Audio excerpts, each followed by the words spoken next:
and welcome. You're watching Tech 24 here on France 24. Thanks so much for tuning in. I'm Shona Bhattacharya. Coming up on this week's show. Is technology stuck in a rut? Does it do more harm than good sometimes? We'll be heading to the south of France, where a group of young people are thinking outside the silicon box. We're also going to be speaking with the founder of Dissident.ai, a platform that says it wants to rebuild the internet. And later in the program, we'll be testing holograms, how to make them, how to use them, and how they can change a boring event or store into an unforgettable experience.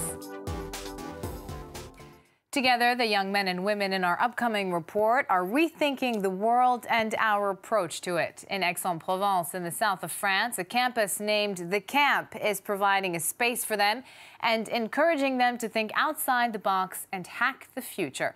Sylvain Mornay and Charlotte Huang. Welcome to The Camp, where a very special group of people make up the Hive. A team of 20 creative minds from around the world, selected from hundreds of applicants. Their goal, to change the world. My name is Thomas. I'm from Slovakia, and I'm a circus artist. So I'm Joana from Portugal. I am a designer. My name is Ryan. I'm coming from New York City, and I'm a poet. These 22 to 34-year-olds will be cut off from the outside world.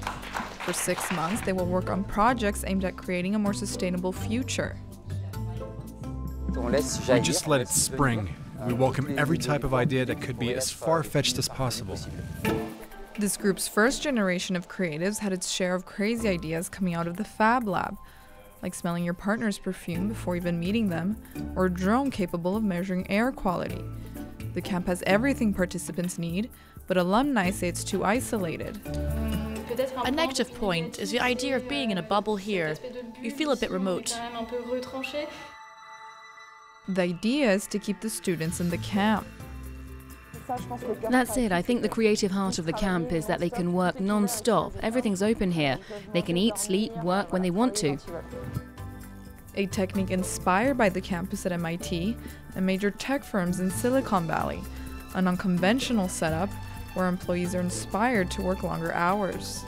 In the 9 to 5, it's always, you know exactly what you have to do when you have to do it. We have the time to give it the attention that we want to, rather than, oh, I have to send this email, oh, I have to go do this. It's an ideal place for those who wish to break the rules of society. Society has molded us in a certain way. The fact the Hive is very international, this diversity here will help deconstruct all prejudices and go beyond them. It will help us get a little bit out of our comfort zone. The projects produced by this cohort of creatives will be unveiled next September. Joining me on set is our in-house expert, Dhananjay Kandalkar. Welcome to the set, Dhananjay. Thanks, Shona. We generally see technology as a good thing, but there are concerns about its relentless march, technology fatigue, if you will, and its influence in particular in the fields of employment and even in the democratic process. Well, exactly. In fact, there was a survey carried out by the communications agency Edelman. They conduct this survey every year, and in 2018, they found that the technology sector enjoys a healthy trust rating of around 75%. But there are subsectors that includes modern innovations like artificial intelligence, driverless cars, and blockchain that hover around 50%. So they have a lot of catching up to do. Secondly, there's also a heightened concern about the way private data is handled and whether tech companies are adequately transparent in the way they operate. They also found out that almost 36% of the respondents don't think that the technology, the modern technology, is for the greater good. So yeah, these are certain things that we may consider to be warning signs as we embrace these modern innovations in technology. I wonder if the survey was conducted before or after Mark Zuckerberg spoke to the US Congress. I think the ratings would have plummeted even more, I guess, if it had been after. All right. Well, now we have our guest on this topic is Tareq Krim, founder of Dissident.ai. It is a website that allows users to control the flow and consumption of information. Thank you so much for joining us on France 24, Mr. Krim. Your website says that your title is Dissident-in-Chief. What does that mean? It means that I believe that the technology that was meant to empower us now is basically used to enslave us. I mean, we don't even think anymore every day. We just switch on our phone, and the phone decides what to do, what to eat, where to go, what to see. And we wanted to become dissident of this world that has been designed, to be honest, by only a handful of companies. Tareq, do you think internet should be regulated, and why? I think the internet, like every technology, should be regulated. The question for the moment is, what do we regulate? I think a lot of the things we've seen the last few years, including the unintended consequences for democracy, the fact that basically technology is unable to create and foster, serene debates between people, the fact that it can be weaponized against our will by foreign powers. These are things that are really new and all come to this root that we want everything to be automated. And when we let the machine do the work of what used to be a human, then we get into trouble. And I guess one of the questions is, how do we do? Because first, the big five, the GAFAs, the Google, Facebook, Apple, Microsoft of this world are huge companies. And the other way, we don't really know how to change technology. We're just learning. That's right. Technology is taking up a bigger and bigger part of our lives. We've got connected speakers, connected mirrors. They really record everything, and they have access to all of our contacts and all of our information. And it's supposed to make our lives easier. And at the same time, it's creating a lot of confusion, it seems like, especially when they don't work perfectly. I think if you think about it, technology has become political. On one side, you have the Chinese version where everything is going to be monitored. People are not allowed even to travel if their credit score is not good enough. And on the other side, you have a digital oligarchy of 5 or 6 companies in the US. And in between, we have Europe. And in Europe, we need to figure out on our own, what kind of internet do we want? Do we want an internet that is compatible with the democracy values that we love and cherish, or are we going to just move to one or the two models? And I think one of the biggest questions now is, can we have a third model emerge, but it's not the Chinese, digital totalitarianism, or the digital oligarchy that is in place in the US? And that's a really important question. Tareq, you are an advocate of slow web. Can you elaborate this concept, please? Sure. Actually, we are allowed to believe that food is like technology, and we have to consume that every day. And after 30 years ago, after the big scandal, there was this movement that came out called the slow food movement. And a lot of us are believing that we should have a similar movement for technology, something more ethical, something that is good for our health.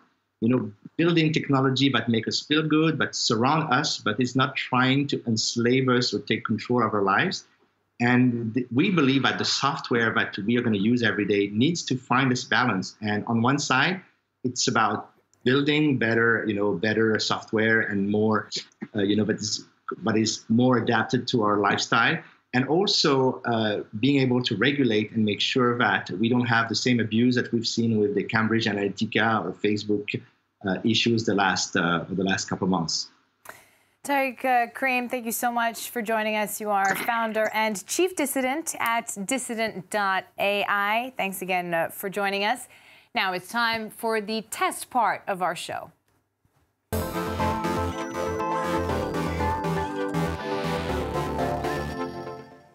One company wants to revolutionize how we see the world. Literally, Orbis is a French company based here in Paris, and it makes holograms for brands, for events, and for retail. Dhananjay, tell us more. Well, before I start, I must mention that these are not real holograms, because holograms involve capturing images using laser interference, and there are no lasers involved here. So first, on my right is is a box containing a fan. So there are 4 arms to it, and each arm has micro LEDs. Now these LEDs are triggered by an algorithm, and as a result of this fast motion, it moves at around, I think, more than 700 times per minute. You see an optical illusion. You will see different images in 3D. Now, these 3D images can be done by using 3D modeling software like Blender, and you can also create original 3D images by using 360-degree cameras. On my left, on the other end, is a floating car, and I think you can do some trick with it. You're quite good at it, I heard. All right. And you put your hand like this, and then you go up, and then that's down. a value addition. So that's so what is it's this a leap box? motion. So you can control this particular image with hand gestures. Now the technique used in creating this optical illusion is called the Pepper's ghost effect. It was pioneered in the 19th century by the British scientist John Henry Pepper. So if you see carefully, there's a glass which is tilted at 45 degrees, and because of this unique structure, what you see is a reflection of the object, and also you see the background. So the illusion is created as if this object is against the background, which in reality it isn't. It's not. Exactly. So these are the 2 techniques, and this technique uses a phenomenon called retinal persistence or persistence of vision. And Shona, there is a 3rd technique called multiscopy 3D, which is an advanced version of stereoscopy 3D, and that we will see in a new phone which will be launched by the camera maker Red. This phone is called Red Hydrogen, and essentially the screen of this phone, it sends out 4 different images, and the way our eyes perceive these images, we get an optical illusion of a 3D object. But the advantage is that you can move around and see different angles. Yeah, see the object at different angles, unlike stereoscopy 3D, in which you have to sit straight and you just see the object at a particular place. So that gives you more flexibility, Sounds more very versatility. exciting. Yeah. I hope that you bring on that phone on I'll try set my best, the next Shona, time we have a Tech 24 test. Thank you so much for watching us. Let's see this car. I think it... There you go. That's it for the show. Thank you so much for watching Tech 24 here on France 24. You can find us on Twitter and on Facebook. There's more news coming up. Thanks for watching.